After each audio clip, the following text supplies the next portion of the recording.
Hello दोस्तों, आज की इस वीडियो में हम लोग पढ़ेंगे क्लास 10th का अर्थशास्त्र विषय जो कि सामाजिक विज्ञान के अंतर्गत आता है। तो इसमें हम लोग पढ़ने वाले हैं अर्थशास्त्र के बारे में और इसमें हम लोग समझेंगे अर्थशास्त्र किसे कहते हैं और उसके अंतर्गत हमें विभिन्न प्रकार के टॉपिक और पढ़ने हैं जो हमने पहले से लिख रखा है। तो चलिए आइए सबसे पहले समझते हैं अर्थशास्त्र किसे कहते हैं और अर्थशास्त्र का अर्थ क्या होता है। तो दोस्तों हमने यहाँ पर लिखा है अर्थशास्त्र जिसे इंग्लिश में इकोनॉमिक्स कहते हैं।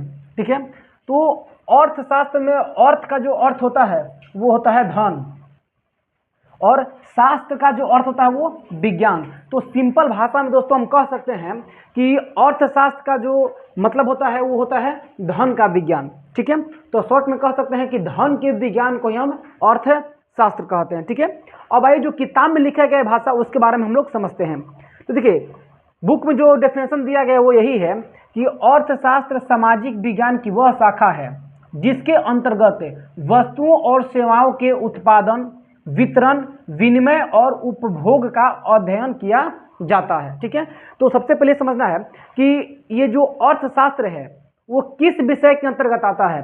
तो आप लोग को ये याद रखना है कि ये सामाजिक विज्ञान के अंतर्गत आता है। ठीक है, और इसमें हमें पढ़ना क्या है, तो इसमें हमें पढ़ना है वस्तुओं और सेवाओं के उत्पादन, वितरण, विनिमय और उपभोग के बारे में। ठीक है, तो सामाजिक विज्ञान के अंतर्गत अगर हमें ये सब पढ़ना रहेगा वस्तुओं और सेवाओं के उत्पादन, वितरण, विनिमय और उपभोग के बारे में, तो उस विषय को हम क्या कहेंगे, अर्थशास्त्र कहेंगे। तो आप लोग को याद रखना है कि सामाजिक विज्ञान के अंतर्गत, ठीक है, वह शाखा अर्थशास्त्र सामाजिक विज्ञान की वह शाखा है जिसके अंतर्गत वस्तुओं और सेवाओं के उत्पादन, वितरण, विनिमय और उपभोग का अध्ययन किया जाता है, उसे हम कहेंगे अर्थशास्त्र कहेंगे। ठीक है, तो यहाँ तक आप लोग क्लियर हो गया होगा।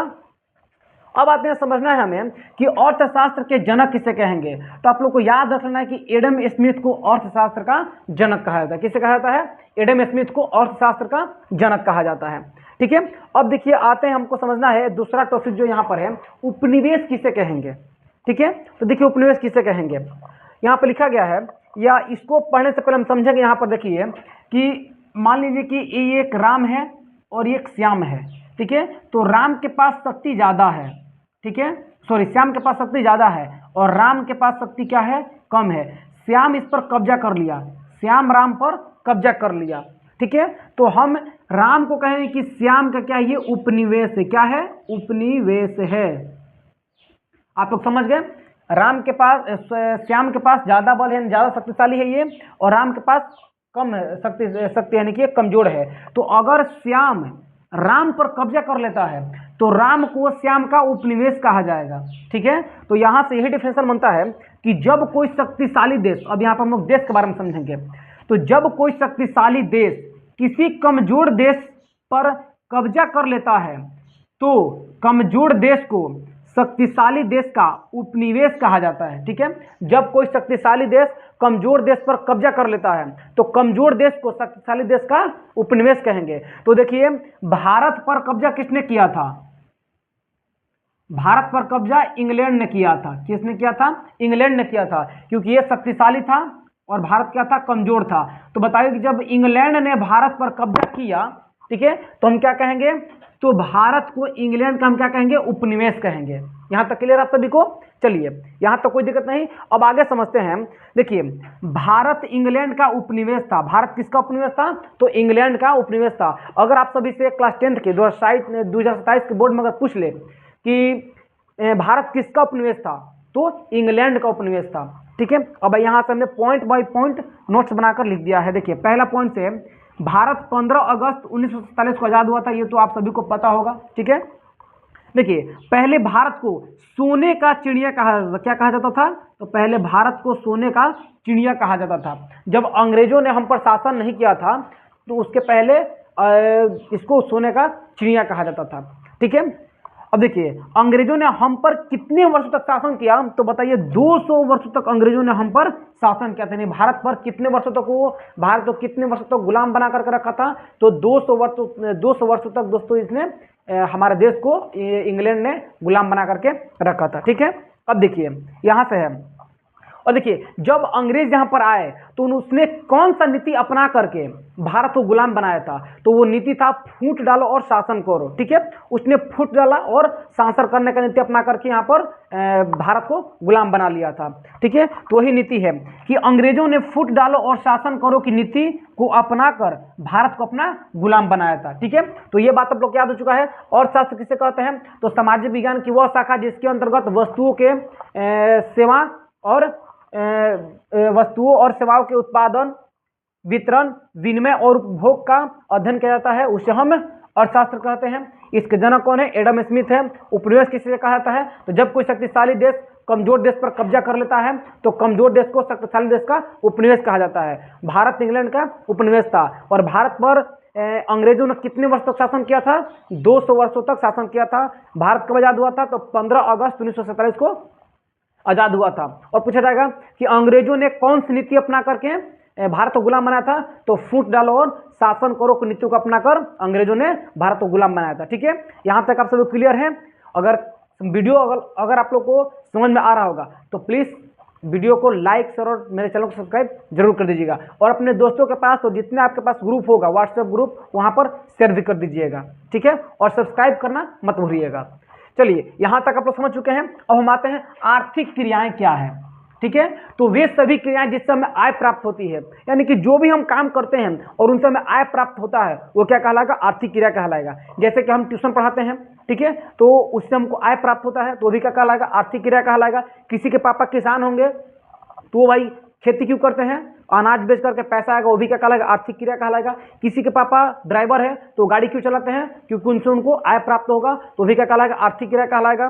किसी के पापा डॉक्टर होंगे, किसी के पापा वकील होंगे, यानी कि ये सभी जो भी क्रियाएं हैं जिनसे हमें पैसा मिलता है वो सब क्या कहलाएगा, आर्थिक क्रिया कहलाएगा। तो इसके अंतर्गत आ जाएगा शिक्षक, डॉक्टर, वकील, ठीक है, ड्राइवर, मतलब बहुत सारा ऐसा इसके अंतर्गत आ सकते हैं। ठीक है, तो वही हमने लिखा है कि वे सभी क्रियाएं जिनसे हमें आय प्राप्त होती है वे आर्थिक क्रिया कहलाती है।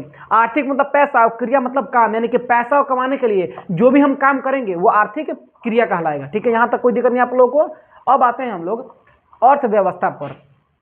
ठीक है, अर्थव्यवस्था किसे कहते हैं, तो यहां पर देखिए लिखा गया है। अब अर्थव्यवस्था का जो डेफिनेशन है, देखिए यहां पर और दो अर्थशास्त्र थे, उन लोगों ने अपना अलग अलग मत दिया और उसने कहा कि मेरा अनुसार इस तरह का इसका डेफिनेशन होगा। तो कुछ और लोग आए, उन्होंने बोला कि मेरे अनुसार कुछ अलग तरीका का डेफिनेशन होगा। तो आइए हम सब के बारे में पढ़ने वाले हैं। तो यहाँ पर अर्थशास्त्र किसे कहते हैं, तो ऐसा तंत्र जिसके अंतर्गत विभिन्न प्रकार के आर्थिक क्रियाएं संपादित की जाती है।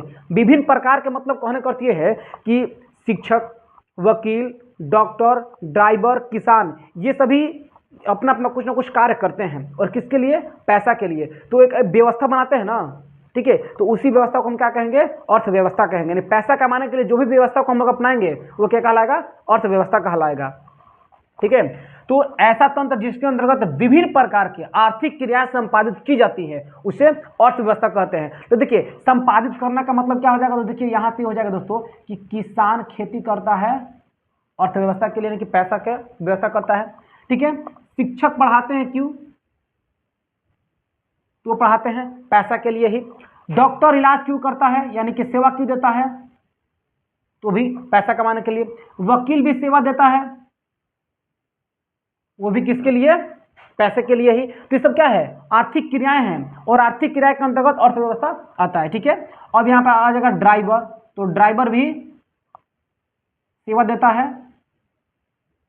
तो भी क्या हो जाएगा, अर्थव्यवस्था हो जाएगा। तो ये सभी कार्य जो करेंगे वो किसके अंतर्गत आ जाएगा, अर्थव्यवस्था के अंतर्गत आ जाएगा। ठीक है, अब देखिए यहां पर जो दूसरा डेफिनेशन लिखा गया है एकदम सिंपल डेफिनेशन है, अर्थव्यवस्था समाज के सभी आर्थिक क्रियाओं का योग है। तो योग मतलब क्या, देखिए अगर इन सब को जोड़ देंगे, सब समाज के अंतर्गत किया जाता है, अगर इन सब को जोड़ देंगे तो क्या कहा जाएगा, वो अर्थव्यवस्था कहा जाएगा। ठीक है, अगर ये आप लोग को याद नहीं हो रहा है तो आप लोग को ये भी याद रखना है कि अर्थव्यवस्था समाज के सभी आर्थिक क्रियाओं का योग है, यानी कि जिससे हमें पैसा प्राप्त होता है उन सबको अगर जोड़ देंगे, मिला देंगे तो क्या कहलाएगा, अर्थव्यवस्था कहलाएगा। तो बताइए, किसान पैसा कमाते हैं धान बेच करके या फिर गेहूं बेच करके, ठीक है, तो ये भी क्या आ जाएगा, अर्थव्यवस्था हो जाएगा। शिक्षक वो भी पैसा कमाते हैं, डॉक्टर ये भी पैसा कमाते हैं, वकील, ड्राइवर ये सभी पैसा कमाते हैं। तो इन सभी के आर्थिक क्रियाओं को जोड़ देंगे तो क्या कहलाएगा, अर्थव्यवस्था कहलाएगा। यहाँ तक आप लोग क्लियर है। अब चलिए आगे थोड़ा सा, एक वैज्ञानिक आते हैं ब्राउन साहब। कौन आते हैं, ब्राउन साहब। तो इनके अनुसार अर्थव्यवस्था का जो परिभाषा है वो कुछ अलग है। इन्होंने क्या कहा कि अर्थव्यवस्था आजीविका अर्जन की एक प्रणाली है। इनके अनुसार क्या है, तो अर्थव्यवस्था आजीविका अर्जन की एक प्रणाली, यानी कि जीने का एक तरीका है। अगर आप लोग को जीना है तो पैसा जरूरी है, ये है, ठीक है। तो उसने यही कहा इन्होंने कि अर्थव्यवस्था आजीविका अर्जन की एक प्रणाली है, ठीक है। ये किसके अनुसार था, ब्राउन के अनुसार था। चलिए अब आर्थर लेविस के अनुसार जान लेते हैं कि अर्थव्यवस्था का परिभाषा क्या है। तो इन्होंने दोस्तों ये कहा कि अर्थव्यवस्था का अर्थ किसी राष्ट्र के संपूर्ण व्यवहार से होता है जिसके आधार पर मानवीय आवश्यकताओं की संतुष्टि के लिए वह अपने संसाधनों का प्रयोग करता है। तो इनके अनुसार यह है कि किसी भी राष्ट्र के संपूर्ण व्यवहार से होता है, यानी कि राष्ट्र में जितना सारा काम हो रहा है उन सभी से अर्थव्यवस्था का मतलब निकलता है, ठीक है। राष्ट्र में जो भी सारा काम किया जाएगा पैसा कमाने के लिए, वो सब आर्थर लेविस के अनुसार अर्थव्यवस्था ही होगा। क्योंकि देखिए अगर पैसा कमाते हैं तो हमको कुछ ना कुछ आवश्यकता होगी, उस आवश्यकता को हम पूरा करेंगे किसके अनुसार, तो हमारे देश में जो भी संसाधन होगा उसी के अनुसार ना। तो किसके अंतर्गत आता है, वो राष्ट्र के अंतर्गत ही आता है, ठीक है। तो यहां तक आप सभी क्लियर है। तो आइए अब हम दूसरा और अगले स्लाइड पे चलते हैं।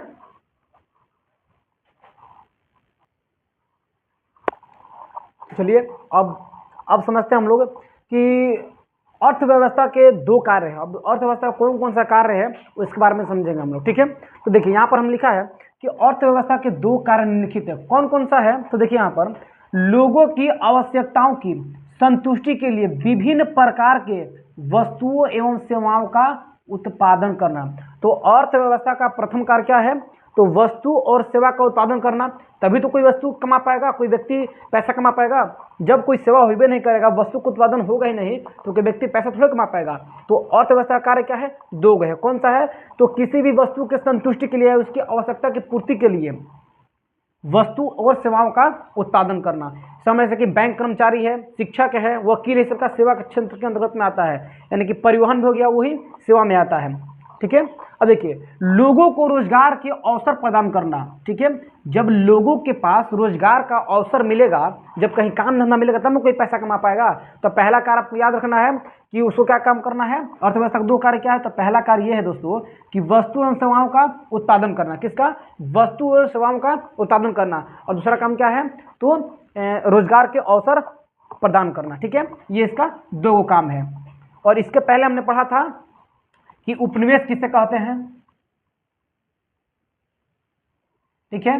तो उपनिवेश किसे कहता है सबको समझ आ चुका है कि जब कोई शक्तिशाली देश कमजोर देश पर कब्जा कर लेता है तो कमजोर देश को शक्तिशाली देश का उपनिवेश कहा जाता है। और 200 वर्ष तक अंग्रेजों ने हमें गुलाम बना करके रखा था, ठीक है। और ये सारा बात हम लोग पढ़े हैं। अब देखिए यहाँ से आता है कि आर्थिक क्रिया के आधार पर अर्थव्यवस्था को 3 भागों में बांटा गया। कितने भागों में, या इसका संरचना भी कह सकते हैं। अर्थव्यवस्था क्या, इसको संरचना भी कह सकते हैं, या फिर कह सकते हैं कि आर्थिक क्रियाएं के आधार पर अर्थव्यवस्था को 3 भागों में बांटा जाता है। कितने भागों में, 3 भागों में। तो देखिए पहला क्या है, तो पहला है दोस्तों प्राथमिक क्षेत्र, ठीक है। और दूसरा है द्वितीय क्षेत्र, और तीसरा है तृतीय क्षेत्र। तो प्राथमिक क्षेत्र के अंतर्गत कौन कौन सा आता है, द्वितीय क्षेत्र के अंतर्गत कौन कौन सा आता है, और तृतीय क्षेत्र के अंतर्गत कौन कौन सा आता है, आइए हम पढ़ने वाले हैं। तो देखिए यहाँ पर हमने एक स्ट्रक्चर बना करके रखा है, इसी के माध्यम से हम लोग समझ सकते हैं, ठीक है। देखिए तो प्राथमिक क्षेत्र में अंतर्गत कौन कौन सा आता है। तो देखिए सबसे पहले इसका बंटवारा हो रहा था लोग काम के आधार पर,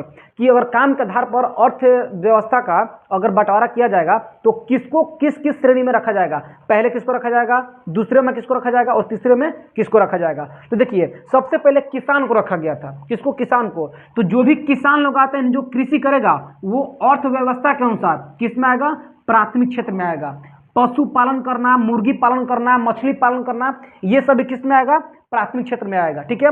या फिर वन को लगाना, वो भी किस में आएगा, प्राथमिक क्षेत्र में आएगा। और मछली पालन करना तो हमने आप सभी को बता दिया है। तो आप लोग को ये याद रखना है कि प्राथमिक क्षेत्र के अंतर्गत कौन कौन सा आने वाला है, ठीक है। तो ऑब्जेक्टिव में ये पूछा जाता है कि कृषि जो है किस क्षेत्र के अंतर्गत आता है, ठीक है। तो प्राथमिक क्षेत्र के अंतर्गत आता है। मछली पालन किस क्षेत्र के अंतर्गत आता है? तो प्राथमिक क्षेत्र के अंतर्गत आता है। पशुपालन किस क्षेत्र के अंतर्गत आता है? तो भी प्राथमिक क्षेत्र के अंतर्गत ही आता है। तो ये बात आप सभी को यहाँ से याद रखना है और बहुत सारा ऑब्जेक्टिव यहाँ से बनता है और पूछा भी जाता है एग्जाम में। आइए अब द्वितीय क्षेत्र में आते हैं। तो देखिए द्वितीय क्षेत्र में आपको सिंपल भाषा में याद रखना है कि जहां पर भी निर्माण का बात किया जाएगा, फैक्ट्री की बात किया जाएगा, वो किस में आ जाएगा? द्वितीय क्षेत्र में आ जाएगा। ठीक है, देखिए उद्योग, निर्माण, गैस एवं बिजली। ठीक है, तो जहां पर भी उद्योग के बारे में बात होगा, निर्माण के बारे में बात होगा, वो किस क्षेत्र के अंतर्गत आ जाएगा? तो वो द्वितीय क्षेत्र के अंतर्गत आ जाएगा। ठीक है, अब देखिए उद्योग जो होता है दोस्तों वो बहुत प्रकार के होते हैं। कुटीर उद्योग होता है, लघु उद्योग होता है, मध्यम उद्योग होता है, बड़े उद्योग होता है। तो कुटीर उद्योग जो घर पर ही अपना कुछ ना कुछ बना करके बेचा करते हैं, जैसे कि सूप बनता है, डोम लोग बनाते हैं। ठीक है, तो वो किस में आ जाएगा? वो कुटीर उद्योग में आ जाएगा। ठीक है, और जो लोग आटा मिल चक्की के चलाते हैं वो सब लघु उद्योग में आ जाएगा। मध्यम और बड़े इस समय बड़े बड़े पैमाने पे लोग किया करते हैं। ठीक है, तो देखिए प्राथमिक क्षेत्र में मतलब पशुपालन, कृषि, मछली पालन और वन किस में आ जाएगा? प्राथमिक क्षेत्र में।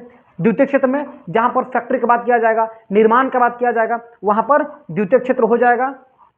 अब आते हैं तृतीय क्षेत्र। तो तृतीय क्षेत्र का हम लोग कहते हैं सेवा क्षेत्र भी कहते हैं। क्या कहते हैं? सेवा क्षेत्र भी कहते हैं। तो जहां पर देखिए सेवा का बात हो जाएगा, वहां पर कौन सा हो जाएगा? तृतीय क्षेत्र हो जाएगा। जैसे बैंक में आप लोग जाते हैं, ठीक है, तो बैंक का जो कर्मचारी होता है वो आपको सेवा देता है। क्या देता है? सेवा देता है। ठीक है, तो ये बैंक का कर्मचारी किस में आ जाएगा? तृतीय क्षेत्र में आ जाएगा। परिवहन मतलब कि जो गाड़ी या कहीं पर आप लोग को जाना होता है, तो एक स्थान से जब दूसरे स्थान तक जाते हैं तो उसको भाड़ा देते हैं आप। तो भाड़ा देते तो आप उसको पूरा गाड़ी को नहीं खरीद लेते, उसका सेवा को आप खरीदते हैं। यानी कि हमको यहाँ से वहाँ तक जाना है, ठीक है, तो वो सेवा देता है ड्राइवर आपको, और गाड़ी वाला क्या करता है? सेवा देता है। तो परिवहन भी किसके अंतर्गत आ जाएगा? क्योंकि ये भी सेवा देता है, तो ये भी तृतीय क्षेत्र के अंतर्गत आ जाएगा। और संचार, ठीक है, तो संचार भी है, जो टेलीफोन पर हम लोग बात करते हैं वो भी क्या है? सेवा ही देते हैं। तो संचार भी तृतीय क्षेत्र के अंतर्गत आ जाएगा। व्यापार, अन्य सेवाएं, यानी कि इसको हम लोग कहते हैं कृषि क्षेत्र के अंतर्गत रखा गया है। इसको प्राथमिक क्षेत्र के अंतर्गत कृषि सब आता है। इसके अंतर्गत आता है फैक्ट्री वाला, ठीक है, और इसके अंतर्गत आता है जितने सारे भी सेवा का बात किया जाएगा। ठीक है, जैसे अगर वकील पूछा जाएगा किसके अंतर्गत आ जाएगा? तृतीय क्षेत्र के अंतर्गत। शिक्षक किसके अंतर्गत आएगा? तृतीयक। वकील तृतीयक। ठीक है, तो ये सारा किसके अंतर्गत आ जाएगा? तृतीय क्षेत्र के अंतर्गत आ जाएगा। ठीक है, चलिए तो देखिए अब हम लोग यहाँ पे इसका पूरा बारे में लिख देते हैं, आप लोग स्क्रीनशॉट कर लीजिएगा। ठीक है, चलिए आइए अब समझते हैं हम लोग। तृतीय क्षेत्र का पूरा विश्लेषण हम लिख दिया है। देखिए प्राथमिक क्षेत्र, तो देखिए प्राथमिक क्षेत्र के बारे में हमने लिखा है यही कि प्राथमिक क्षेत्र में कौन कौन सा आता है, हमने आपको पहले समझा दिया था। यहाँ पर हमने कुछ डाटा लिखा है और पूरा विस्तार रूप में हमने इसको लिख दिया है। तो देखिए इस क्षेत्र के अंतर्गत कृषि, पशुपालन, मछली पालन, जंगल से वस्तु को प्राप्त करना जैसे व्यवसाय आते हैं। प्राथमिक क्षेत्र को कृषि क्षेत्र भी कहा जाता है। तो ये आप लोग को बात याद रखना है कि प्राथमिक क्षेत्र को क्या कहा जाता है? तो कृषि क्षेत्र भी कहा जाता है। इसके अंतर्गत कौन कौन सा आता है? तो कृषि, पशुपालन, मछली पालन, जंगल से वस्तु को प्राप्त करना, ये सब व्यवसाय जो होगा प्राथमिक क्षेत्र के अंतर्गत आता है। ठीक है, और इसे हम लोग कृषि क्षेत्र भी कहते हैं। ये बात आप लोग को याद रखना है। अगर आप लोग स्क्रीनशॉट करना चाहते हैं तो यहाँ से स्क्रीनशॉट कर सकते हैं। ठीक है, और वीडियो को रोक करके आप इसे लिख भी सकते हैं। देखिए अब देखिए द्वितीय क्षेत्र में हमने लिखा है इसके अंतर्गत खनिज व्यवसाय, निर्माण कार्य, जन उपयोगी जैसे गैस बिजली आदि के उत्पादन आते हैं। ठीक है, तो देखिए जहां पर उत्पादन या फैक्ट्री का हमने आप सभी को बात बताया कि जहां पर निर्माण का बात आएगा, फैक्ट्री का बात आएगा, उद्योग का बात आएगा, तो वो द्वितीय क्षेत्र में रखा जाएगा। जहां पर पालने का बात आएगा, कृषि करने का बात आएगा, तो वो प्राथमिक क्षेत्र में रखा जाएगा। ठीक है, और देखिए इसे हम क्या कहते हैं? तो इस क्षेत्र को औद्योगिक क्षेत्र भी कहा जाता है। ठीक है, मोस्ट वीवीआई ऑब्जेक्टिव है ये। तो इसे कृषि क्षेत्र कहा जाता है प्राथमिक क्षेत्र को, और द्वितीय क्षेत्र को औद्योगिक क्षेत्र भी कहा जाता है। ठीक है, अब आते हैं तृतीय क्षेत्र में। तो देखिए इस क्षेत्र के अंतर्गत बैंक एवं बीमा, परिवहन, संचार एवं व्यापार आदि क्रियाएं सम्मिलित होती है। तो जहां पर सेवा का बात किया जाएगा वो तृतीय क्षेत्र में आ जाएगा, और इसे हम लोग सेवा क्षेत्र भी कहते हैं। तो आप सभी को याद हो गया होगा कि अगर प्राथमिक क्षेत्र के बारे में बात किया जाए दोस्तों, प्राथमिक क्षेत्र के बारे में बात किया जाए तो इसे किसे कहेंगे आप लोग, तो कृषि क्षेत्र को प्राथमिक क्षेत्र कहा जाता है। देखिए दूसरा में हो जाएगा द्वितीयक क्षेत्र, तो द्वितीयक क्षेत्र जो हो जाएगा वो औद्योगिक क्षेत्र कहलाएगा, औद्योगिक क्षेत्र को हम लोग द्वितीयक क्षेत्र कहते हैं। और तृतीयक क्षेत्र को दोस्तों हम लोग कहते हैं सेवा क्षेत्र। क्या कहते हैं, सेवा का क्षेत्र भी कहते हैं। ठीक है, तो ये बात आप सभी को याद रख लेना है। ठीक है, यहां तक आपसे कोई दिक्कत नहीं। अब देखिए हम समझते, थोड़ा सा डाटा यहां पर दिया गया है। ये सब क्षेत्र है, प्राथमिक क्षेत्र, द्वितीयक क्षेत्र और तृतीयक क्षेत्र, और यहाँ पर वर्ष दिया गया 1901, 1947, 2007, 2011 से 12, 2020 से 21 तक यहाँ पर आंकड़ा दिया गया है। और किस वर्ष में किस क्षेत्र का बढ़ोतरी हुआ है और घटंती हुआ है वो हम देखने वाले हैं। तो देखिए 1901 में प्राथमिक क्षेत्र में इतना बढ़ोतरी था 63.6%। ठीक है, और द्वितीयक क्षेत्र में 12.7 था। कितना था, 12.7। और तृतीयक क्षेत्र का जो आंकड़ा था वो 23.7 था। ठीक है, अब देखिए जैसे 1947 तक इसका आंकड़ा निकाला गया ये तीनों क्षेत्र का, तो देखिए ये पहले ज़्यादा था, यहाँ पर आकर कम हो चुका है, 58.7 हो चुका है। ठीक है, द्वितीयक क्षेत्र भी कम था, 12.7 था, तो 1947 में ये 14.3 हो चुका है। देखिए ये 23.7 था 1901 में, और 1927 जब इसका आंकड़ा निकाला गया तो ये 27 हो गया। कितना हो गया, 27 हो गया। फिर 2007 में इसका आंकड़ा निकाला गया तो देखिए ये पहले बढ़ा हुआ था, फिर दूसरा बार में घटा, तीसरा बार में और घट गया, ये 22 आकर के रह गया। ठीक है, 22%। अब देखिए ये भी पहले घटा था, फिर बढ़ा, और फिर और ज़्यादा बढ़ गया। ठीक है, और सबसे ज़्यादा जो बढ़ा है वो बढ़ा है वर्ष 2007 में तृतीय क्षेत्र की सबसे ज़्यादा बढ़ोतरी हुई है।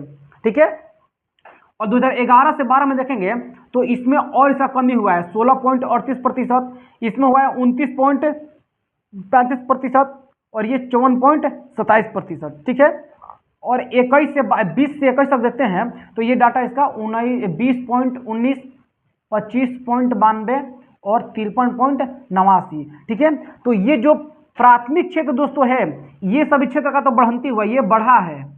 ठीक है, ये दोनों क्षेत्र बढ़ा है, लेकिन जो प्राथमिक क्षेत्र है ये घटा है। क्या है, तो ये घट गया है।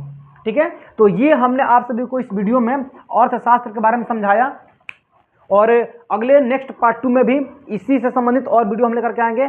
तो आप सभी को वीडियो कैसा लगा प्लीज़ कमेंट में जरूर बताइएगा, और अगर आप सभी को वीडियो अच्छा लगे तो प्लीज़ लाइक शेयर और मेरे चैनल को सब्सक्राइब जरूर कीजिएगा। ठीक है।